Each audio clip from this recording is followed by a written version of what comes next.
السلام علیکم ناظرین، ڈاکٹر دانش ریئل فوکس کے ساتھ حاضر ہیں۔ اب جو صورتحال ہے وہ یہ ہے کہ جی اس وقت پاکستان کی سیاست میں جوڑ توڑ کی سیاست تو چل رہی ہے، لیکن اس کے ساتھ ساتھ اب یہ چیز بھی سامنے آ رہی ہے کہ خدا کے لیے پاکستان میں جو 40 سال سے سینئر ترین لوگ پاکستان کی سیاست میں بیٹھے ہوئے ہیں اور ہر حکومت ہر پارلیمنٹ کا حصہ ہوتے ہیں، وہ اب سیاست سے تو نہیں، کم از کم نہیں تو حکومت سے تو دستبردار ہو جائے نا۔ اس ملک میں جو بھی پارلیمنٹ کا حصہ بنتا ہے، منسٹرز بنتا ہے، پرائم منسٹر بنتا ہے، اس کی دولت تو اربوں میں چلی جاتی ہے، کھربوں میں چلی جاتی ہے، لیکن پاکستان وہیں کھڑا ہوتا ہے بلکہ ڈیٹوریٹ ہوتا ہے اور عوام کی حالت مسلسل گرتی جا رہی ہے۔ حالانکہ پاکستان جب سے بنا ہے، شروع میں پاکستان کو بڑی اچھی قیادت بھی ملی اور سیاست کا اسٹارٹ ایک اچھا ہوا، لیکن وقت نے ثابت کیا کہ پاکستان کے اندر سیاست جو ہے وہ پھر تباہی کے دہانے پر پہنچ گئی، اور آج 76 سال بعد جو سیاست خدمت کے لیے ہوتی تھی وہ سیاست اب خدمت کے لیے نہیں ہوتی ہے، وہ اپنے مفادات کے لیے ہوتی ہے۔ جو قومی آپ کے نیشنل انٹرسٹ کے لیے ہوتی تھی وہ اپنے مفاد کے لیے ہوتی ہے، تو سیاست اب خدمت نہیں رہی بلکہ ایک بزنس بن گئی ہے۔ اور خود بالخصوص پاکستان میں جو سیاسی جماعتیں ہیں وہ سیاسی جماعت کم اور پرائیویٹ پارٹی زیادہ بن گئے۔ آپ دیکھ لیں، سیاسی جماعت یا جمہوری جماعت میں تو سب سے پہلے الیکشنز ہوتا ہے، اور الیکشنز میں کوئی بھی، میں ہر سیاسی جماعت کی بات نہیں کر رہا، چند سیاسی جماعتیں ایسی ہیں جن کے اندر موروثی سیاست نہیں ہے، جو پرائیویٹ کمپنی نہیں ہے، جو آپ کے ایک سیاسی جماعت ہے، ان کے ہاں شورا ہو یا سینٹرل ایگزیکٹو کمیٹی ہو، اس کے جو صدر ہوتے ہیں اور اس کے جو اہم عہدیدار ہوتے ہیں وقفے وقفے سے تبدیل ہوتے ہیں، ایک چہرہ مستقل طور پر بیٹھا نہیں ہوتا ہے۔ لیکن اکثر سیاسی جماعتوں میں جو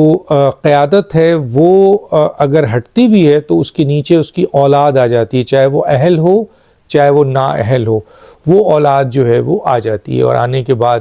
پھر وہ لے کے اسے سینٹرل ایگزیکٹو کمیٹی کو چلتی ہے۔ بظاہر تو یہ ایک سینٹرل ایگزیکٹو کمیٹی ہوتی ہے، لیکن اس میں بیٹھنے والے خوش آمدی اور انگوٹھے والے لوگ ہوتے ہیں جو پرائیویٹ کمپنی کے مالک کے سامنے آبجیکشن نہیں کر سکتے، ان کی کہی ہوئی بات کو رد نہیں کر سکتے اور ان کے خلاف نہیں جا سکتے، چاہے وہ فیصلہ ان کے مفاد کے خلاف ہو یا ملکی مفاد کے خلاف ہو۔ تو پاکستان میں جو سیاسی جماعتیں ہیں وہ ایک پرائیویٹ کمپنی ہے جس کا ایک مالک ہوتا ہے، اور وہ اس کے نیچے کام کرنے والے مختلف سیاسی ورکر یا لیڈر ہوتے ہیں جو اپنے مالک کے تابع ہوتا ہے، اور مالک جو ہے وہ فیصلہ جو کرے اس کو ایگری کرنا پڑتا ہے، ون مین شو ہوتا ہے۔ اور اس کے ساتھ ساتھ یہ بھی ہوتا ہے کہ اگر مالک کسی وجہ سے اپنی اختیارات کو استعمال نہیں کرتا تو ان کے بیٹے یا بیٹی کرتے ہیں، اور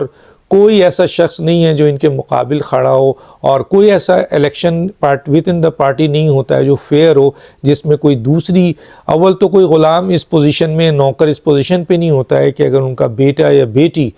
کھڑا ہو جائے صدر کے لیے یا اہم ترین عہدے کے لیے تو اس کا مقابلہ کوئی بھی اہل پارٹی ورکر کر سکے۔ اول تو اسے آنے نہیں دیتے،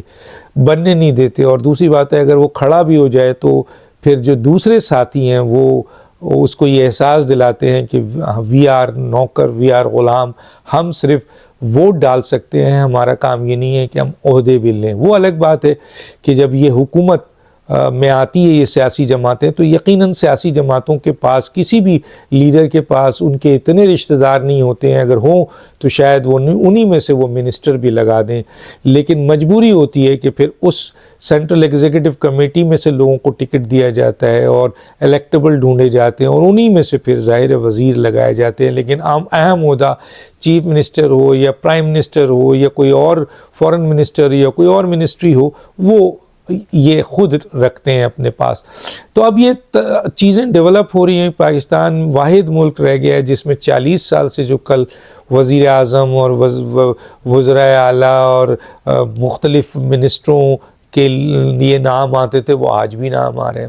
مثلا ہم دنیا میں کسی بھی ملک کو دیکھ لیں، وہ 10 سال 5 سال کے بعد وہ شخص نظر نہیں آتا ہے، بہت ہو گیا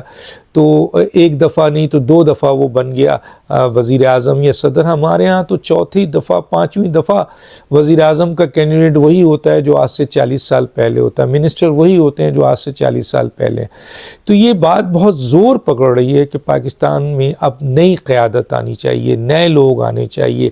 نوجوانوں کو موقع ملنا چاہیے۔ اب نوجوانوں کو موقع ملنا چاہیے جو اہلیت والے ہیں، جو نئے لوگ ہیں، کیونکہ لیڈرشپ پاکستان میں تو نہیں پیدا ہو رہی ہے، اس لیے کہ یہاں تو لیڈر بننے ہی نہیں دیتے ہیں۔ یہاں سیاستدان تو بنتے ہیں، نظام ان کا بناتا ہے، لیکن یہ سیاستدان بھی ایک پرائیویٹ کمپنی بن چکے ہیں، اس کا ایک حصہ بن چکے ہیں، تو چنانچہ اب زیادہ تر پاکستان میں پرائیویٹ کمپنی ہے۔ بہرحال ہم میں سے بہت سے ایسے لوگ ہیں جو کسی کو لائک اور ڈس لائک کرتے ہیں، اس کی بنیاد پر وہ اپنی رائے دیتے ہیں، لیکن اگر ایکچوئل وہ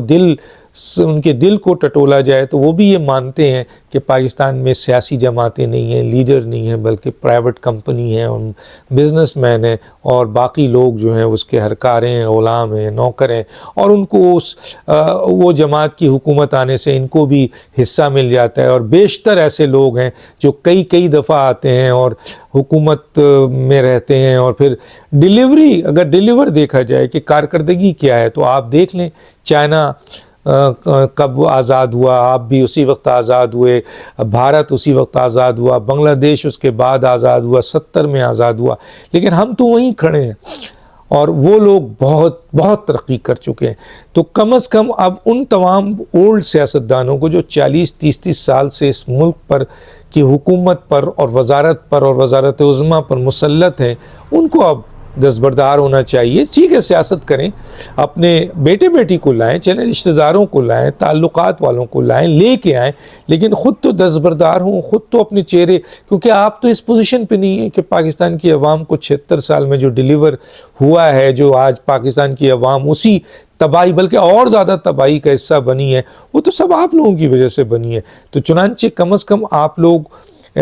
جو ہیں وہ اگر سیاست سے نہیں تو حکومت سے تو دستبردار ہو جائیں۔ اب ایک بہت بڑی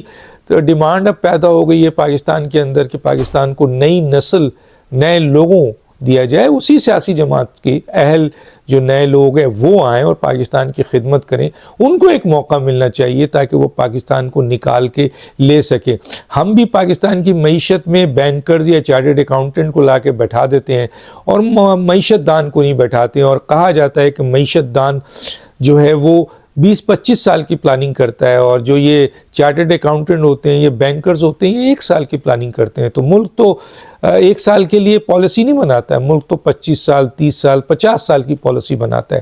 تو افسوس کی بات ہے کہ پاکستان کے اندر یہ ڈیمانڈ بہت ضروری ہے، میں خود اس ڈیمانڈ کے حق میں ہوں کہ پاکستان کے اندر اب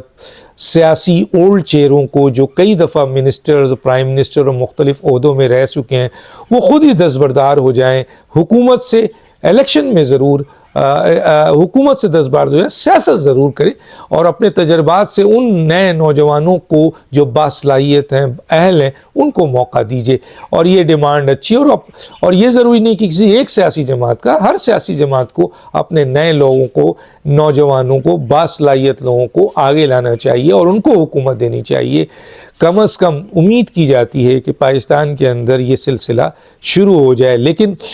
یہ اتنا آسان کام نہیں ہے جو ہم کہہ رہے ہیں، کیونکہ یہ وہ لوگ ہوتے ہیں قبر میں پاؤں تک لٹکائے ہوئے ہوتے ہیں اور پیسہ کمانے کے دھن میں یہ الیکشن میں بیٹھے ہوئے ہوتے ہیں اور الیکشن لڑ رہے ہوتے ہیں، چاہے چلا نہیں جائے، چاہے ان کی زندگی دوسرے دن ہی ختم ہو جائے، لیکن پاور چھوڑنا، اختیار چھوڑنا ان کے بس میں نہیں ہے۔ دیکھتے ہیں پاکستان کے ارباب و اختیار بھی یہ سب کچھ دیکھ رہے ہیں، پاکستان کی عوام بھی دیکھ رہی ہے، شاید کوئی ایسی امید کی کرن جاگے کہ یہ خود دستبردار ہو جائیں یا ان کو ہٹا دیا جائے اور پابندی لگا دی جائے اور صرف نئے لوگوں کو، نئے چہروں کو جو باصلاحیت ہو، ان کو پاکستان کی قیادت اور پاکستان کی حکومت اور وزارت دی جائے۔ ڈاکٹر دانش کو یاد دیجیے۔ اللہ حافظ۔